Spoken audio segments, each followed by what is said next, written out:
Hello YouTube viewers, welcome to my channel Science to Technology. In today's show, Camera Tuesday, we're going to talk about Nikon Z6 and Z7 Mark II. So let's dive right into it. Well, basically, you have to understand it this way. These are not redesigned. These are not new models. These are basically, you take the exact same chassis, sensor, electronic viewfinder, screen, everything. Basically, you take the exact same damn thing, change the main motherboard. So Z6 and Z7 gets upgraded in this series. Now, what they have changed, like what is the core improvement? So basically, they took the same old processor, basically Xp6 processor, and they're like, let's put two of them. So you might be like, okay, if everything is same, basically the sensor is same, the electronic viewfinder is same, everything else is same, what am I getting like for paying this much money? Well, core performance has been upgraded. What does that mean? That means better buffer performance, that means better autofocus performance, that means low blackout. Basically your basically electronic viewfinder won't go black like a DSLR. So fundamentally all you are getting here is basically you took the Z6 and Z7 and you pumped it up. It's like, okay, more polished version of these things. So what do I mean more polished version? Basically, when Z6 and Z7 was originally released, they were bad cameras simply because Nikon knows how to make a good camera. They are experienced enough. They know for a fact that vertical grip is something required by professional for many reasons, not just one reason, many reasons. Trolling them down to be like, okay, what if we remove the battery, basically vertical grip, and made it into a battery box? What? And they know for a fact that even a cheaper cameras in their DSLR lineup have dual card slot, which is important and of paramount importance, where you cannot do retakes. You simply want to use dual card slot. They removed that. So basically they are putting all those features back which they should have had in the first place. So now you have a vertical grip, which is very necessary for people who use it. Then now you have dual card slot, which is absolutely king if you are dealing with something where you cannot do reshoots. So that's that. Now autofocus, when Nikon Z7 and Z6 came out, they were not that good. Basically, compared to even to their old DSLR, as in like D850 and D800 series, it was like something was not there. It was not like whoa. It was like, okay, like, you know, it was not great. However, to Nikon's credit, Nikon put the effort, they put the elbow grease into it, and over time, like after third iterations, it was really good. But here's the problem: nobody bought the system because the first time reviewers got the hand of it, they were like, dude, autofocus is not as good as they were expecting. It was nowhere near Canon, nowhere near Sony. Heck, even Fuji was having better systems than this. How the heck Nikon messed it up? So either it was internally rushed because technology was there, because they polished it and it started to deliver, but it was like the early adopters they were like, nope, we're not gonna do this. And simply professionals who even had a lot of investment in Nikon glass, they are like, dude, you're gonna give a single card slot, no thank you. So fundamentally they're fixing all their flaws which they had. Now one thing they changed, now you have to understand, all camera companies are dying flat out. If you take all three, Sony, Canon and Nikon, they are dying. You take Fuji, dying. Olympus, close their door. Panasonic, dying. All of them are dying. Like fundamentally take all of them, plot them into a single graph and see what is happening from, like, let's say 2013 to now. All of them are dying. Why? They're stuck in 1990s. Like for some reason, to this day, if you want to do long exposure photography, your camera is stuck in negative era technology. Basically, you can take your shutter speed. You can go 15 seconds. Awesome. You can be like, hey, I need a bit more start rate. 20 seconds. Awesome. 30 seconds. Awesome. How about pushing it more? No, it goes to bulb mode. Why? Why the heck it goes to bulb mode? And here's the deal, you cannot go inside the bulb mode and it's like, okay, I don't have external tickle, let's just set the time there. Just set the goddamn timer. It's a mathematical function. It's a software code that will take barely 5 or 10 seconds to write from a professional program. And you can't talk about overheating because technically you can do that because external trigger. So fundamentally, this is the first camera in mainstream lineup where they're like, you know what, that's a stupid limit, let's remove that. So anybody who's doing star trail, anybody who's doing ND filter photography of basically water bodies, and they're like, dude, I need 3 minutes, 5 minutes or 10 minutes, all of them have to invest in triggers. This puppy, thou shall not have that issue. So now you can easily take single shot up to 15 minutes or 900 seconds.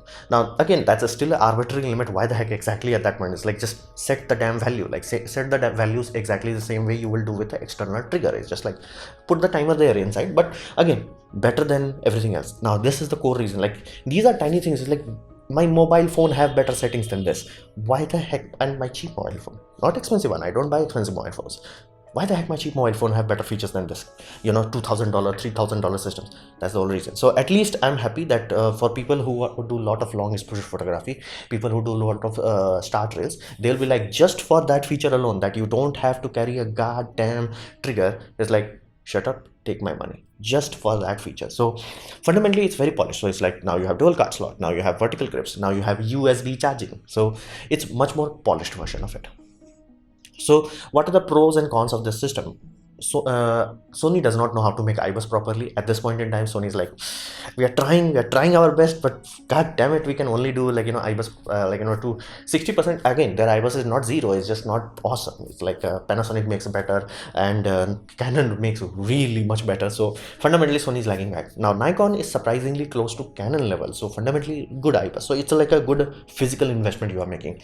And this camera at this point in time, while I'm making this video, as in like 26 October, at this point in time, this would be the cheapest 4K 60 frame per second camera you could buy, aside from R6, because it will do Z6 Mark II will have that. Now be mindful that feature will not be available if you buy the camera. You have to wait till February 2021. I would urge you to wait till March, because again the firmware will come out, then they will have some bug, then they will polish it. Now again, this is not a Nikon's fault, simply because the world ended in 2022. So I'm pretty sure that 1 or 2 months that they are asking extra would have been there, like the height of the pandemic. So they will add that. However, be very mindful, Z7 will also get it, but do not buy Z7 if you want to do video, because Z7, while they are still using two processors, they are still using outdated processor. So it does not have the capacity, teraflops I to say, where it can take the full frame and downscale the image and then give you the data. So what's gonna do is gonna crop. So you can do 4K 60 but at a cropped at Z7, but if you want almost full frame, you have to do Z6. So USB charging, again, this camera was released very recently. For some reason they did never like, okay, you can charge the battery in the camera, but the camera has to be off, or it has to do nothing. Like basically you can't live charge it. It's like, what the hell? Like every Tom, Dick and Harry figured it out that USB charging is the next thing, is the thing that saves our planet by stop requiring us to buy like random chargers for random things. So fundamentally awesome thing. They're like, no, now we are doing it. It's like, seriously, come on. Now because they are not changing anything about the camera, the chassis is exactly the same. Consequence, they still have no flip out screen. Now you might be like, I don't need flip out screen. Here's the deal, flip out screen has more variability than any other possible screen combination. So basically, if you don't need it, you can be in a scenario where you don't have to use it. You can just take it out, fold it, set it back, done, go home, don't even think about it.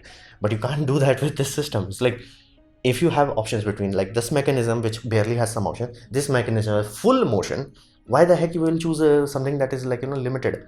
And not to mention, this cannot be folded back. So if you want to do, let's say, rough hiking around, you cannot fold the screen so it does not get scratched by other things in your bag. So fundamentally no flip out screen, which at this point in time everybody knows that patent was not an issue, just camera companies were idiots and they wonder why the heck their stocks are going down. It's like, Sony now did it, Canon now did it. It's like, Canon was always doing it, so surprisingly long way for Sony to figure out. Even Fuji is now giving flip out screen, even Panasonic is giving flip out screen. It's like, Nikon, now no resolution upgrade, because fundamentally all it is just a redone of, like, it's a, people call it Nikon's S series. Nikon used to make DSLR, that was awesome. Then they were like, okay, this was some things that we were missing, let's polish it up and then create a S model. This is the same thing, but they are calling it Mark II rather than like just S version.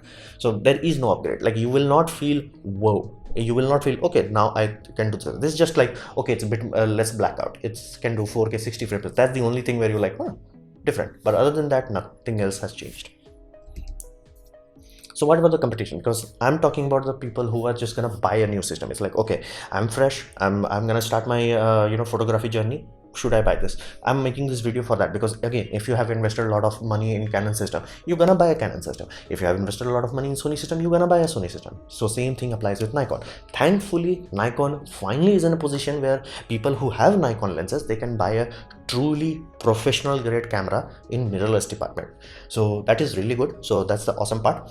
However, they should have been the first. Basically what Nikon was trying to do is what we call trying to ride on two boats. They are like, I also want my DSLR sale to be high, and I also want people not to leave us for mirrorless systems. So they are like, no, but consequence, like there is a saying in Hindi, it's like, do nahiya mein se yaari nahi karna chahiye. Like, don't try to ride two boats because you're gonna drown. And the exact same thing happened. The DSLR line, people are phasing out DSLR, whether you like it or not, whether you're like, no, I'm gonna be like, the last person standing. Yeah, you could be, but here's the deal. New sales of DSLR is constantly going down, and mirrorless is barely holding on, barely, because everybody is replacing all these things for mobile phone.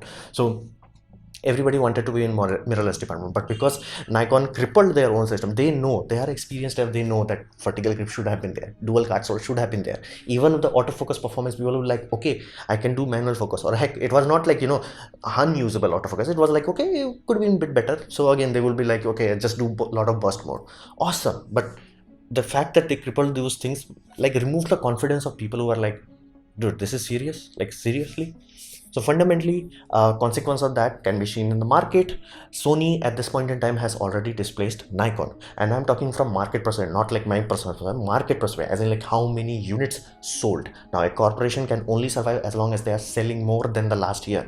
Nikon has been constant downgrade. Now what does that constant downgrade look like?